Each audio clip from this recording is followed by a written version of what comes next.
perkataan setan. Itu pertanyaannya lebih lanjut, bagaimana proses terjadinya mujizat? Ada beberapa proses tahapan di mana seringkali mujizat itu terjadi, Bapak. Yang pertama, terjadi melalui Roh Kudus. Mujizat itu terjadi melalui Roh Kudus. Contoh, Tuhan mengusir setan-setan dengan kuasa Roh Allah di Matius pasal 12. Tuhan mengusir setan-setan dengan kuasa Roh Allah. Jadi waktu kita melibatkan kuasa Roh Allah di dalam diri kita dan juga meminta kuasa Roh Allah bekerja, memulihkan, menyembuhkan, melepaskan orang kerasukan, maka kuasa Roh Allah pun bekerja. Yang kedua, mujizat tidak terjadi tanpa kehadiran Roh Allah. Artinya apa? Seringkali mujizat itu terjadi karena Roh Allah ikut serta-merta bekerja di dalam. Yohanes pasal 3 ayat 2, Kisah Para Rasul 10 ayat 28, dan Paulus mengalahkan setan karena dia dipenuhi oleh Roh Kudus. Kisah Para Rasul 13 ayat 9 sampai 11.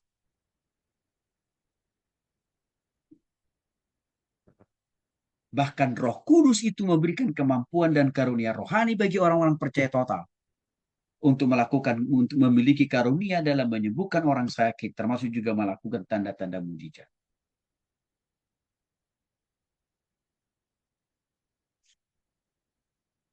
Apa catatan penting yang perlu kita maknai dari mujizat terjadi melalui Roh Kudus ini? Saya mau sampaikan satu kesaksian.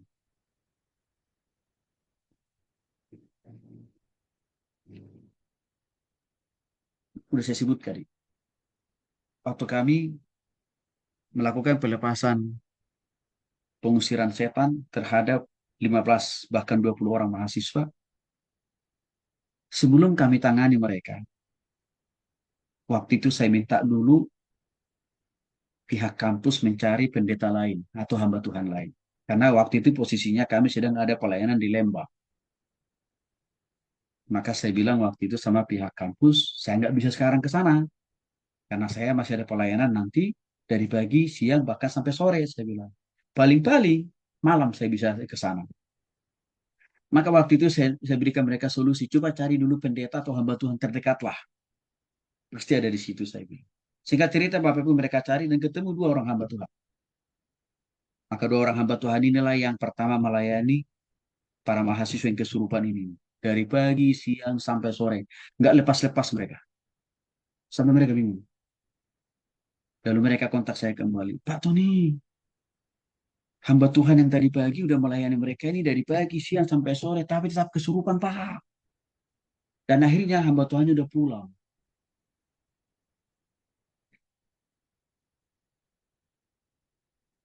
Ya sudah. Yang penting, sekarang gini.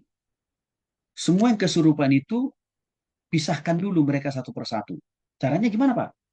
Jangan disatukan di satu kamar, jangan disatukan di satu ruangan. Karena nanti itu lebih berbahaya. Bisa sesama mereka saling ya pukul memukul atau sama-sama menganiaya sebenarnya. Jadi pisahkan. Yang satu orang taruh di kamar yang satu, yang satu orang lagi taruh di kamar yang lain. Sambil menunggu kami sedang dalam perjalanan. Baru setelah kami sampai, saya katakan tadi kurang lebih jam 10, jam 11 malam itu Bapak. Satu-satu kami layani. Orang kesurupan di dalam setiap kamar mereka masing-masing baru sembuh. Apa catatan penting di situ? Dua hamba Tuhan. Yang pertama melayani mereka dari pagi, siang, sampai sore. Orang yang kerasukan itu tidak satu pun yang sembuh. Oke? Lalu mengapa? Waktu kami melayani, hanya dari jam 10 sampai dengan jam 1, selesai semuanya. Apa bedanya? Bedanya, kami hidup dipimpin Roh Kudus. Maksudnya gimana, Pak? Bisa jelasin sekaligus tekniknya. Sebelum kami melayani satu demi satu orang itu, Bapak Ibu, di hati dan pikiran saya, dengan istri, kita selalu berdoa, Tuhan ampuni, kuduskan, sucikan hati dan pikiran kami dari segala bentuk dosa. Yang kedua, Tuhan biarlah roh yang kudus kuasai hati dan pikiran kami. Itu selalu kami mulai. Dan kami minta Roh Kudus tolong kami Mampukan, kuatkan kami. Dan kami minta Roh Kudus bekerja. Waktu kami melayani setiap anak demi anak. Itu yang kami lakukan. Setiap selesai satu anak kami layani bebas, lepas dari keterikatan setan itu. Dan sadar, sama. Sebelum kami melayani anak yang kedua, ketiga, keempat, kami selalu berdoa dulu di hati dan pikiran. Tuhan, ampuni, kuduskan, sucikan hati dan pikiran kami, dan pimpinlah kami dengan kuasa Roh Kudus. Itu selalu kami lakukan. Artinya apa? Kami selalu memastikan motivasi kami di hati, pikiran, perasaan dalam melakukan pelayanan itu. Bukan untuk kemuliaan diri sendiri, tapi untuk Tuhan dan mengagungkan nama Tuhan. Maka kalau kita mau dipakai oleh Tuhan untuk melakukan pelayanan mujizat, pastikan kita harus selalu hidup dipimpin oleh Roh Kudus. Ini penting loh Bapak Ibu. Yang kedua, mujizat terjadi setelah berdoa dengan tekun. Contohnya, Elia berdoa 3 kali dalam sehari. Ya, supaya hidup kembali anak seorang janda yang sudah mati. 1 Raja-Raja 17 ayat 21 sampai 22. Anak janda itu pun bangkit kembali. Lalu di kasus yang berbeda, Elia berdoa juga berdoa 7 kali Bapak Ibu dalam sehari. Supaya turun hujan. Dan Tuhan pun mendengarkan doa dan ketekunannya itu. Sehingga hujan pun turun. Menjawab kekeringan yang sudah berkepanjangan di tempat itu. 1 Raja-Raja 18 ayat 42 sampai 43. Mujizat terjadi. Yang kedua, perempuan di Kanaan berdoa dengan tekun supaya anaknya yang kerasukan setan sembuh. Matius pasal 15 ayat 22 sampai 27 mengkonfirmasi itu dan anaknya pun sembuh. Karena si wanita ini begitu tekunnya berdoa. Yang ketiga, orang buta dekat Yeriko berdoa dengan tekun supaya dia sembuh. Orang ini sudah sakit, tapi dia tekun berdoa dan beriman sama Tuhan Bapak Ibu. Lukas pasal 18 ayat 38 sampai 43 membuktikan orang ini pun sembuh total dari kebutaan. Ditambah orang muda yang sakit ayam. Dia berdoa dengan tekun ditambah puasa, Bapak Ibu. Orang muda ini pun sembuh dari sakit ayamnya. Dicatat dalam Matius pasal 17 ayat 21.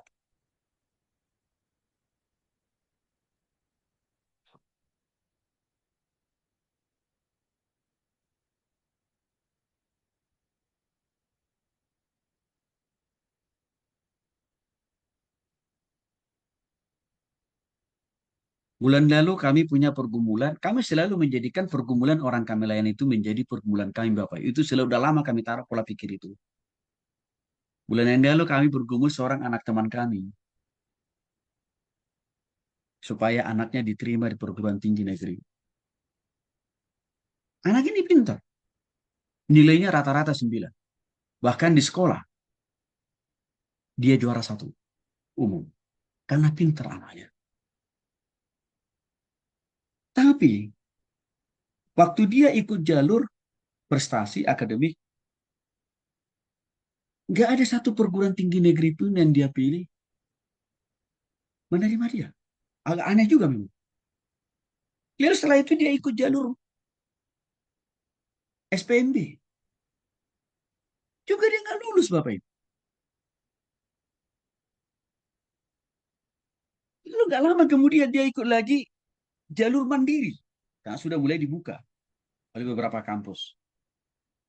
Di mana beberapa kampus yang dia pilih itu nggak lulus pula namanya.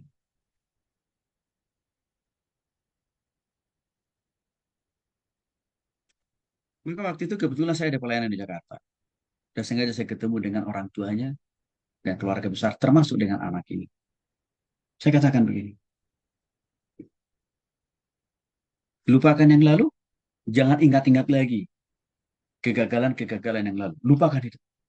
Karena Paulus mengatakan lewat firman Tuhan, yang lama sudah berlalu, yang baru sudah datang. Ya, lupakan. Yang kedua, hari ini Kamu harus makin lebih tekun berdoa. Harus makin lebih tekun percaya total sama Tuhan. Dan kami juga setiap hari pasti juga terus mendukung kamu dalam doa supaya kamu diterima.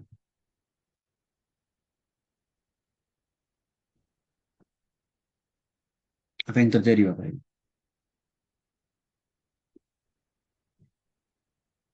Sebelum kami berpisah, saya masih katakan, saya masih yakin. Dari sekian banyak PTN yang belum menerima kamu, saya masih yakin 100%. Masih ada perguruan tinggi terbaik di Republik ini yang sudah Tuhan siapkan bagimu. Ingat kata-kata saya. Ingat, saudara.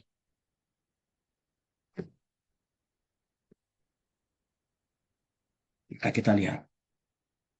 Mulai hari ini, esok, lusa, minggu depan. Tuhan masih melakukan. Tuhan pasti melakukan mujizat. Apa yang terjadi Bapak Ibu? 1 minggu berlalu. Dia masih dapat pengumuman, namanya tidak muncul. Orang tuanya makin galau. Anaknya juga makin lebih galau lagi. Tapi saya katakan, Tuhan pasti melakukan mujizat. Masuk minggu kedua. Orang tuanya kasih kabar. Puji Tuhan. Anak kami sudah diterima di Universitas Diponegoro. 3 hari kemudian, keluar lagi pengumuman dari perguruan tinggi lain. UNES. Anaknya diterima lagi. Beberapa hari kemudian,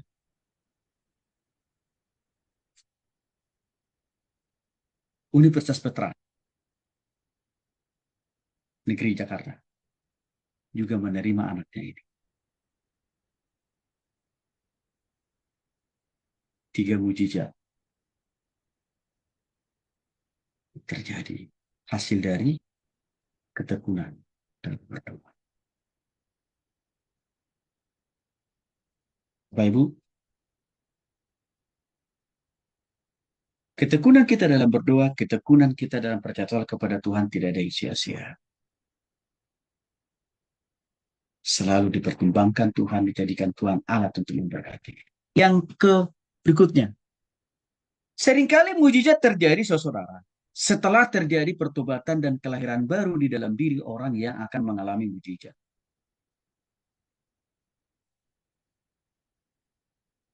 Saya ulang ya.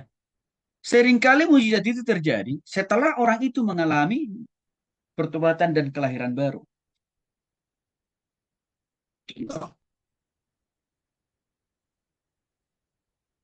Mujizat terjadi setelah pertobatan dan kelahiran baru. Waktu Tuhan mengampuni dosa orang lumpuh sebelum disembuhkan. Artinya apa? Orang ini Tuhan suruh dulu dia sungguh-sungguh bertobat. Sungguh-sungguh percaya total atau lahir baru kepada Kristus. Maka orang lumpuh ini pun sembuh Bapak Ibu. Dan itu dicatat dalam Markus 2 ayat 5 sampai 12, Yohanes pasal 5 ayat 5 sampai 9, dan 14, Yohanes pasal 5 ayat 5 sampai 9 dan 14. Menjelaskan hal itu secara komplit buat kita Bapak Ibu. Yang kedua, pengakuan dosa dan mengampuni kesalahan orang lain. Seringkali syarat yang Tuhan minta dulu supaya terjadi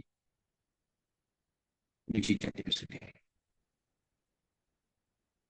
Contoh, Yakobus pasal 5 ayat 14 sampai 16. Kalau engkau mau sembuh, kalau engkau mau mengalami mujizat, ampuni dulu dosa sesamamu. Selesaikan dulu persoalanmu dengan orang lain. Bongkar dan buang jauh-jauh dendam dan kepahitan di dalam hati. Maka mujizat pasti terjadi. Yakobus 5 ayat 14 sampai 16 menyatakan itu dengan jelas dan tegas. Saya sering menuntun orang-orang yang kami jumpai, yang kami layani, atau mereka bercerita bagaimana usaha mereka bangkrut total dan bahkan harus sampai kehilangan rumah satu-satunya, kendaraannya, semuanya juga terjual. Saya katakan kepada mereka, Bapak Ibu harus bisa memaafkan dan mengampuni satu dengan yang lain dulu. Maka mujizat Tuhan bisa terjadi di keluarga ini. Barulah Tuhan pulihkan usahanya, barulah Tuhan pulihkan rumah tangga. Jadi Bapak Ibu, jangan terlalu terburu-buru kita menjanjikan mujizat, padahal kita tidak membereskan kehidupan orang, tidak membereskan komunikasi orang dengan sesamanya. Jangan. Yang ketiga, Elia berdoa memohon turun hujan setelah bangsa Israel menolak Baal dan mereka mengambil keputusan bertobat kepada Tuhan. 1 Raja-Raja 18 ayat 39 sampai 44.